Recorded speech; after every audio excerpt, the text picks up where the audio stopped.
हरे कृष्ण। आज का टॉपिक है रात के वक्त आपको याद करके क्या सोचा जा रहा है। तो उनके दिल के मैसेजेस जानने की कोशिश करेंगे आज के रीडिंग से।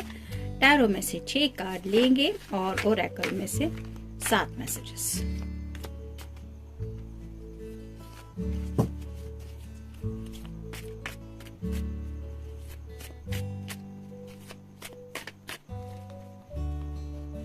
एक, 2, 3, 4, 5 और ये हो गए 6।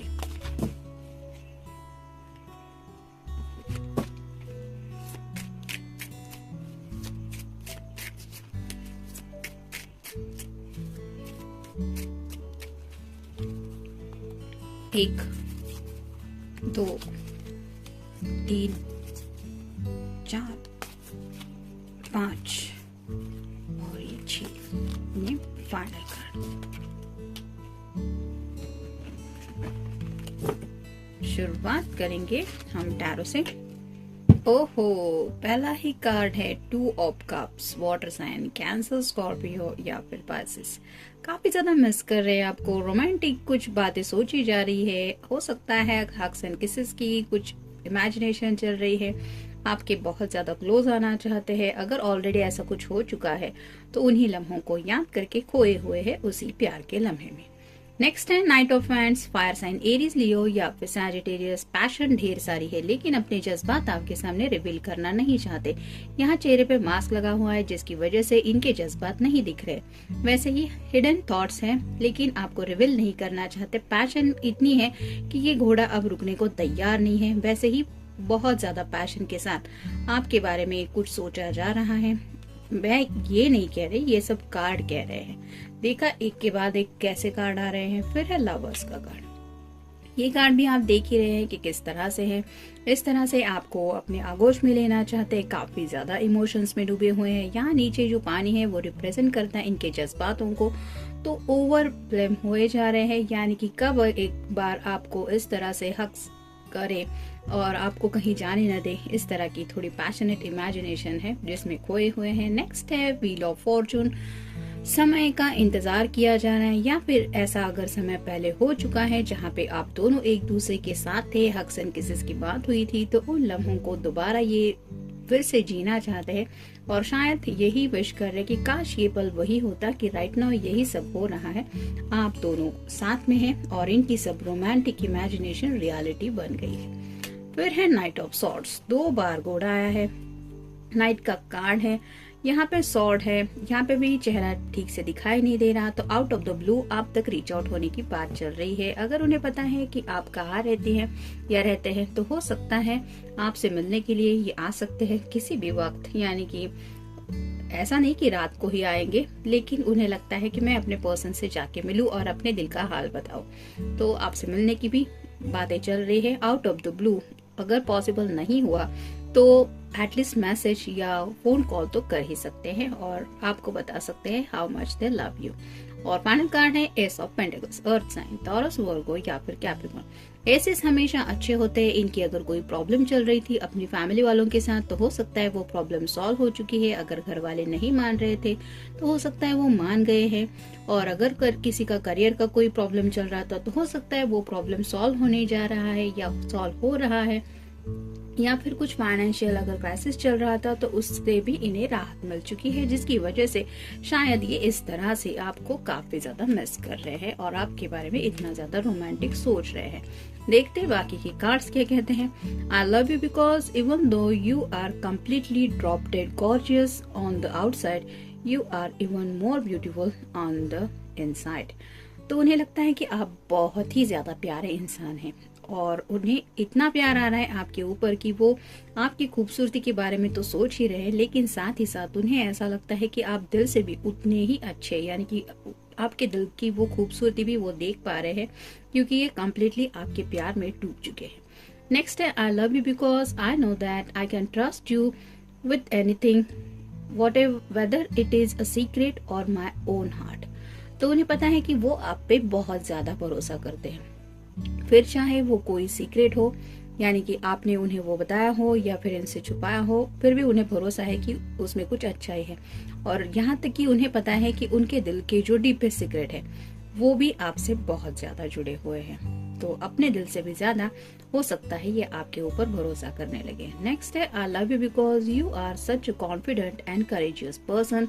These are qualities of yours that I really admire and find attractive। तो कॉन्फिडेंस का मतलब ऐसे पैशनेटली आपके दिल में क्या है ये भी शायद उन्होंने नोटिस किया है, और उन्हें लगता है कि आप बहुत ज्यादा हिम्मत वाले पर्सन हैं।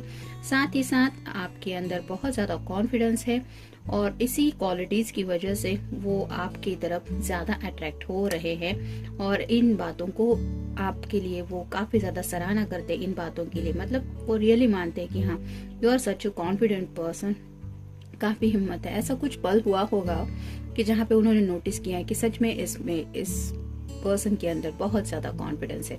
हो सकता है इन्होंने आपका टेस्ट वगैरह लेने के लिए पब्लिक प्लेस में भी आपको थोड़ा सा क्लोज आने की कोशिश की होगी, और आपका रिएक्शन देखने की भी कोशिश की होगी कि आप क्या करते हैं या क्या करती हैं, और उस वक्त उन्हें जो आपकी तरफ से रिप्लाई मिला, मे बी उस वजह से भी ये इस तरह से आपको कुछ कह रहे हैं। नेक्स्ट है, I love you because you value my opinion even when we do not always see eye to eye on everything. तो जैसे आपका अपना एक ओपिनियन है, वैसे ही इस पर्सन का एक अपना ओपिनियन है। ये बात समझ के लेने वाले बहुत कम लोग होते हैं, और इसी तरह से आपके अंदर वो सूझबूझ है, वो समझ है कि आप समझते हैं। आफ्टर ऑल जैसे आपका कुछ कहना है वैसे इस पर्सन का हो सकता है, इसलिए आप उस पर्सन की बातों को भी उतनी वैल्यू देती है या देते हैं जितना आपको लगता है कि आपकी बातों को वैल्यू मिलनी चाहिए। और इसीलिए ये पर्सन सोचते हैं कि भले ही आप दोनों एक पॉइंट पे एग्री ना होते हो, लेकिन फिर भी किसी के ओपिनियन को वैल्यू देना, उसके कहना सुन के लेना, उसकी बात समझ के लेना, ये जो आपके अंदर खूबी है, इसके लिए वो आपसे बहुत ज्यादा प्यार करते हैं। नेक्स्ट है, I love you because you have taught me so much about myself and about life. There is so much that I did not know before I met you. तो उन्हें ऐसा लगता है कि आपने उन्हें बहुत कुछ सिखा दिया है जिंदगी के बारे में, यहाँ तक कि इन्होंने अपने आप को भी इतना नहीं जाना था जितना आपसे मिलने के बाद ये अपने आप को जानने लगे हैं। There is so much that I did not know before I met you. तो उन्हें ऐसा लगता है कि आपसे मिलने से पहले उन्हें ये सब पता ही नहीं था, इस तरह की उनकी हालत थी, और इतना सारा नॉलेज में भी आपके साथ है, आपके एक ऑरा में है, और आपने हमेशा उनको इस तरह से नई नई जिंदगी की जो रियलिटी है वो सामने ला के रखी है, जिसकी वजह से ये सरप्राइज मोड में चले गए कि क्या ये भी जिंदगी होती है। मतलब शायद अब तक जिंदगी का जो नजरिया था इनका वो थोड़ा सैडनेस का था या फिर प्रैक्टिकल नेचर का था, लेकिन ये जो रोमांटिक बातें, ये जो छोटी छोटी खुशियां होती है एक कपल के बीच में, ये जो नजरिया उनका चेंज हुआ है, इसके लिए ये पूरा क्रेडिट आपको देते हैं। फिर है, I love you because you understand me from the way my mind works to the little things that make me tick, you just get me. तो उन्हें ऐसा लगता है कि आप बहुत अच्छी तरह से उनको समझ के लेते हैं या लेती है। From the way my mind works, किस तरह से इनका दिमाग कुछ सोचता है, या क्या ये एग्जैक्ट कर सकते हैं या कर सकती है। मतलब छोटी छोटी जो बातें होती है कि हाँ मुझे पता है वो ऐसे ही करेगा या ऐसा ही करेगी। तो ये जो कॉन्फिडेंस है या फिर ये जो अंडरस्टैंडिंग है, तो आप काफी अच्छी तरह से इस पर्सन को समझने लगे हैं या समझती है या समझते हैं। और फाइनल कार्ड है, I love you because you have always been so supportive to me and my dreams in ways that I could not have imagine. तो उन्हें आपकी तरफ से एक हमेशा सपोर्ट महसूस हुआ है, और उन्होंने शायद अपने सपने आपके सामने रख दिए हैं कि मैं ऐसा सपना चाहता हूँ या मेरा ये सपना है, और आपने जिस तरह से उन सपनों की इमेजिनेशन को अंडरस्टैंड करने की कोशिश की है, जैसे यहाँ पे ये कह रहे हैं माई dreams in way that I could not have imagine. तो उन्हें नहीं पता था कि आप इस कदर उनके सपनों को सीरियसली ले सकते हैं या ले सकती हैं, और आपने शायद अपनी तरफ से इस पर्सन के सपनों को पूरा करने की हमेशा कोशिश की है।